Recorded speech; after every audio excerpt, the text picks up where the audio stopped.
अस्सलाम वालेकुम, मेरा नाम है ज़ुहैब भट्ट और ये हैं आप एक वेटर बनाम सरकार।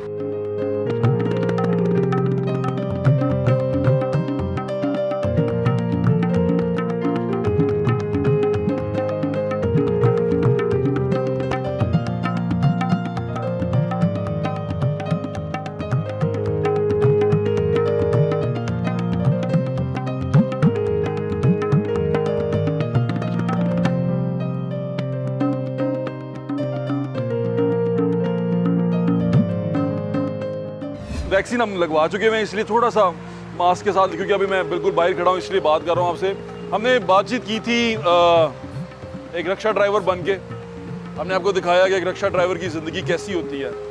हमने मज़दूर बन के आपको दिखाया कि एक मज़दूर ज़िंदगी कैसे गुजारता है। अब उसी तमाम जो एक्टिविटी है उसकी एक कड़ी है कि मैं चाहता हूँ कि मैं आपको बताऊँ कि हमारे मुआशरे का एक और तबका भी है, वो वेटर्स हैं, कि वो ज़िंदगी कैसे गुजारते हैं, उनकी ज़िंदगी में मुशक्क़त क्या होती है, और वो जो पैसे कमा के घर लेके जाते हैं क्या उनके लिए वो इतने होते हैं कि उससे वो गुजारा कर सकें अपना।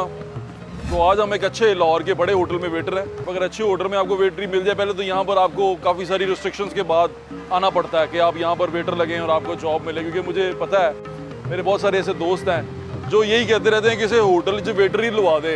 तो वेटर लगने के लिए भी बड़ी एक मुश्किल से उनको ऊपर आना पड़ता है, कई सारी बातें सुन के, कई सारे इंटरव्यूज से गुजर के वो यहाँ तक पहुँचते हैं। तो हमें ये एक मौका मिला है कि हम आपको ये एक अच्छे होटल का, लाहौर के एक अच्छे बड़े होटल का वेटर बन के दिखाएं। हमारे भाई हैं आमिर रफीक कुरैशी साहब, तो उनसे भी आपकी बात करवाएंगे आखिर में। तो अभी चल के देखते हैं कि सर्विंग कैसे होती है और एक वेटर की ज़िंदगी कैसे होती है और वेटर के लिए क्या क्या मुश्किलात होती हैं। हमारे साथ आ जाए।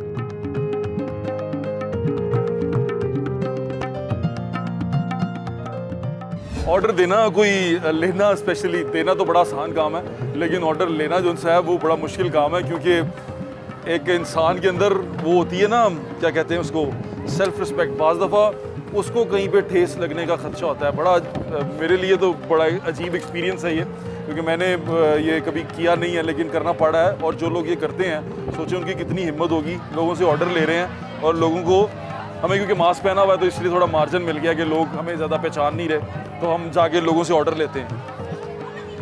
अस्सलाम वालेकुम, आप ऑर्डर देंगे?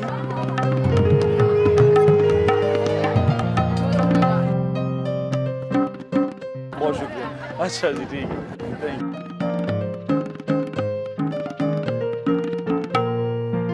क्या खाना पसंद करेंगे आप?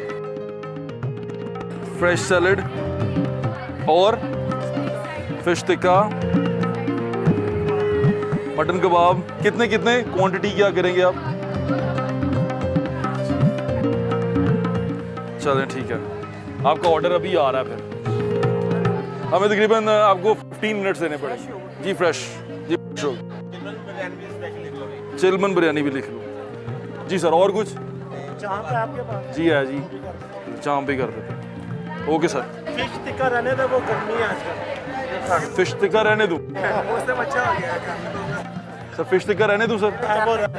अच्छा सर, मेरी लग डिश कर दो जी सर, जी ठीक है। मेन्यू दे दें sir, menu please. Thank you sir, thank you. गुजारो अपने भाई आमिर रफीक कुरैशी साहब का, जिन्होंने जो Pakistan restaurant association unity association के चेयरमैन हैं, उन्होंने मुझे ये मौका दिया कि मैं उनके रेस्टोरेंट में आऊँ। अस्सलाम वालेकुम, कैसे हैं आमिर भाई आप? बिल्कुल ठीक है। आपका बहुत बहुत शुक्रिया कि आपने मुझे इतना मौका दिया कि मैं आपके रेस्टोरेंट में आऊँ और मैं देखूँ कि आम आदमी कैसे यहाँ पर ज़िंदगी गुजारता है और उसके पैसा, छोटा सा पैसा कमाना भी कितना मुश्किल है। सबसे पहले तो मैं आपसे ये पूछना चाहूँगा, क्योंकि आप आवाज़ उठा रहे थे बहुत ज़्यादा वेटर्स के लिए और उस तबके के लिए जो आपके लिए काम करते हैं, जो आपके मुलाजमीन हैं, ये किस मुश्किल से गुजरे हैं कोविड के दौरान? देखिए, बिस्मिल्लाहिर्रहमानिर्रहीम, पहले सबसे पहले तो मैं ये बताऊं कि ये मुश्किल से हम जितनी गुजरे हैं एज आप कह लें कि माशरे की एक सतह से ऊपर के लोग हैं हम, ठीक है, वो जैसे भी गुजरे हैं, इस सतह से जो नीचे लोग हैं, जिसकी पाकिस्तान रेस्टोरेंट यूनिटी एसोसिएशन आवाज़ है, it's a voice of employees and employees, उस तकलीफ़ को आपने थोड़ा सा शायद महसूस किया हो यार, बिल्कुल किया कि आपके चंद मिनट्स में आपने एक एक्सपीरियंस किया है तो आपके पसीने निकल आए, ठीक है ना जी। जो लोग सुबह से शाम तक पसीना बहाते हैं, मैं ये पसीना उनको आता है, मुझे ये उनका खून नज़र आ रहा होता है, खून बहाते हैं, मजदूरी करते हैं और थोड़ी सी रोज़गार महीने बाद लेके जाते हैं, वो भी गवर्नमेंट ने बंद कर दी।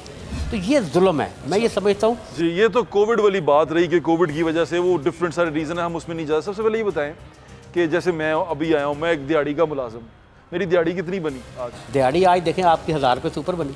1000 रुपये से ऊपर। और कितने टाइम के लिए मैंने काम किया? यानी कि मेरी जो शिफ्ट है बेसिकली तो 8 आवर्स है। 8 आवर्स, लेकिन मैंने 8 आवर्स नहीं किया ना, क्योंकि मैं आया हूँ 5 बजे। यस। मैंने रेस्टोरेंट ठीक किया, सब कुछ ठीक किया, और उसके बाद मैंने आपने अच्छी सर्विंग की, टेबल भी सर्विंग अच्छी, सफाई भी बड़ी अच्छी की सफाई है। भी की, चीज़ें भी देखी। और मुझे एक चीज़ देख के बड़ी खुशी हुई कि जगह आपने रियल फील लेके आए हैं। आप जब वॉक कर रहे थे तो नीचे कुछ चीज़ें नीचे गिरी हुई थी, आपने उठा के उसे डस्टबिन में फेंका है। वो मुझे लगा कि मेरी ड्यूटी का आपका हिस्सा है। बड़ा अच्छा एक्ट है ये दिल लगी से होता है।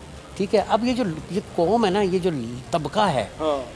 ये वो लोग हैं जिनका हमारे घर में माओं का किरदार होता है ना, ये रेस्टोरेंट में वो किरदार अदा कर रहे होते हैं जो नाम मालूम अफराद नहीं होते। असल में ये वो नाम मालूम अफराद हैं जो पस्से पर्दा आपकी सर्विस कर रहे हैं, खाना बना रहे हैं। आप लाहौर शहर से गुजरांवाला कहीं भी खाना खाने जाते हैं, डेकोरेशन सेकेंडरी है, पहले टेस्ट है। तो ये वो लोग हैं जो आपके सामने नहीं आते हैं, उनका रोज़गार बंद हो गया। तो ये इज्जत के काबिल है, इनकी इंतहाई इज्जत करनी चाहिए जो आपको जायका देते हैं। आमिर भाई, कोई आपका वेटर आपके पास परेशान रोता हुआ आया? क्योंकि मेरे पास बहुत सारे रेस्टोरेंट्स के लोग जिनको मुझे जानते हैं, प्यार करते हैं मुझसे। मेरा असल में मेरा व्यूअर भी गरीब आदमी है, तो गरीब आदमी जो मुझसे प्यार करता है, मुझे सुनता देखता है, उन्होंने मुझसे रब्ता किया। उन्होंने मुझे कहा बट जी बड़े बुरे हालात ने, असी वेटर है किसा तो पता नहीं किसी से मैं तंदूर ते खिलोता आवा, हूँ मैं तंदूर ते नहीं, तंदूर बंद हो गया, हूँ मैं इत्थे चला गया, मेरी बड़े मुश्किल हालात गुजर रहे हैं। देखें, सिर्फ ये मेरे ही रेस्टोरेंट में नहीं, मैंने बाकी रेस्टोरेंट्स के मुलाजमीन को आंखों से रोता देखकर, टेलीफोन सुने हुए हैं रोते हुए लोगों के। और ये वेटर्स की आप बात कर रहे हैं, इससे 3rd लेवल ऊपर होता है जो रेस्टोरेंट मैनेजर्स होते हैं, उनकी परेशानी में आवाज़ लर्जती मैंने सुनी हुई है, उनको मिला हुआ। ये बहुत तकलीफ दे बातें हैं। आमिर कुरैशी साहब जो कह रहे हैं वो बड़ा, हम कल से आपको बताने की कोशिश कर रहे हैं, बजट आ गया उसमें बताने की कोशिश कर रहे हैं। 100 रुपया कमाना बहुत मुश्किल है, मैंने आपको कमा के दिखाया है, वो पसीना बहा के दिखाया। 100 रुपया आप कमाना बहुत मुश्किल है। वो 100 रुपये का मतलब है मेरे 2-3 घंटे मजदूरी है मेरी, यानी कि मैंने भागना है, चीज़ें लेके आनी है, वो 2-3 घंटे में मैं 100 रुपया कमाता हूँ। लेकिन जब जो आमिर भाई कह रहे हैं जो मैं खर्चने जाता हूँ, उस खर्चने में मैं 2 किलो आटा नहीं ले सकता उस 100 रुपये के अंदर। ये है वो जो डी वैल्यू है हमारा पैसा, ये है जो हमारे मुल्क में गुर्बत जो आई है, और ये है जो तकलीफ हमारा आम आदमी परेशान जो बर्दाश्त कर रहा है कि 100 रुपये की औकात कमाना आज भी उतना मुश्किल है। क्यों आमिर भाई?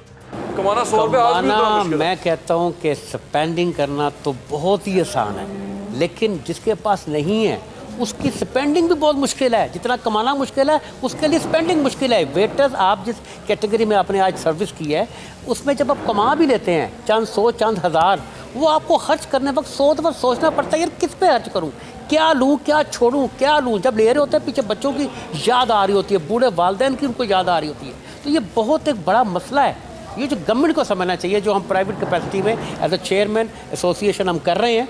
और दूसरी मैं आपके प्रोग्राम को तवज्जो से बात बताऊँ, गवर्नमेंट का काम हमारी एसोसिएशन ने फिर एक किया है। मंडे वाले दिन मेरी एक फातमीद फाउंडेशन है जिससे मेरा MOU साइन होने जा रहा है। पाकिस्तान में जितने रेस्टोरेंट्स हैं उनके मुलाजमीन का free HIV test, malaria test और दीगर अमराज का टेस्ट फ्री करेंगे वो। उसका फ़ायदा ये होगा कि गवर्नमेंट का ये ख्याल नहीं है, ये सिर्फ टैक्सेस के मद में सोशल सिक्योरिटी, फूड अथॉरिटी पैसे कलेक्ट करते, इंसान को वैल्यू नहीं देते। एज एसोसिएशन हमने इंसान को, वेटर को वैल्यू दी है। इनके मैं पूरे पाकिस्तान में टेस्ट करवाने लगा हूँ फ्री ऑफ कॉस्ट, ताकि आप लोगों को जब सर्विस करेंगे तो ये पता हो कि ये बंदा डिजीज़ फ्री है। गवर्नमेंट का ध्यान ही सिर्फ नहीं है, ये भी माशाल्लाह हमारी अल्लाह ताला आपको इसका अजर दे, अल्लाह ताला आपको इसका अजर दे, और जो आप अच्छा काम कर रहे हैं आपको उसका अजर दे। सर मेरा ये था कि अभी 100 रुपया जो कमाते थे ना आप आज से 10 साल पहले, उसके अंदर आप 2 किलो आटा भी ख़रीद लेते थे, शायद थोड़ी सी दाल भी ख़रीद ले सकते हो, शायद थोड़ी सब्ज़ी का मसाला भी ख़रीद सकते हो, आप सारा कुछ ख़रीद लेते थे। 100 रुपये के अंदर आप कम से कम एक अच्छा मील खा लेते थे। आज से 15 साल पीछे चले जाएं तो 100 रुपये के अंदर आप 3 टाइम का खाना खा लेते थे, पूरी फैमिली के साथ आप 1 टाइम का खाना निकाल लेते थे 100 रुपये के अंदर। लेकिन अभी 100 रुपये के अंदर आप 2 किलो आटा नहीं ले सकते, अभी 100 रुपये के अंदर आप किलो दाल नहीं ले सकते, अभी 100 रुपये के अंदर आप 1 किलो घी नहीं ले सकते, अभी 100 रुपये के अंदर बहुत मुश्किल है कि आप कोई सब्ज़ी भी पका सकें। तो लाहौर शहर के अंदर हम रहते हैं, और लाहौर शहर के अंदर जब हम अपने इर्द गिर्द देखते हैं, अपने लोगों को देखते हैं और जो मुश्किलात में घिरे में उनको देखते हैं, तो दिल एक दफ़ा फट पड़ता है। मुझे यकीन माने इसी शहर में ऐसे लोग भी हैं जो एक टाइम डिनर करके जाएं तो 2-2, 3-3 लाख रुपए का बिल बना जाएं, और इसी शहर में ऐसे लोग भी हैं जो 10 रुपया कमाना जिनके लिए ज़िंदगी और मौत का मसला हो जाता है। ये बड़ी ख़तरनाक और अलार्मिंग सिचुएशन है। मेरा काम है आपको बताना, और मैं एक विसल ब्लोअर हूँ, जो आपको बार बार ये अलर्ट करता रहेगा कि हालात ख़राब हैं और हुक्मरान वक्त को होश के नाखुन लेने की ज़रूरत है। ये मेरा फ़र्ज़ है और मैंने ये आपको बताना है और मैं बताता रहूँगा। अपने फ़ीडबैक से मुझे ज़रूर आगाह करें और हमें बताएं कि हम कैसा काम कर रहे हैं। अल्लाह हाफ़िज़। पाकिस्तान जिंदाबाद।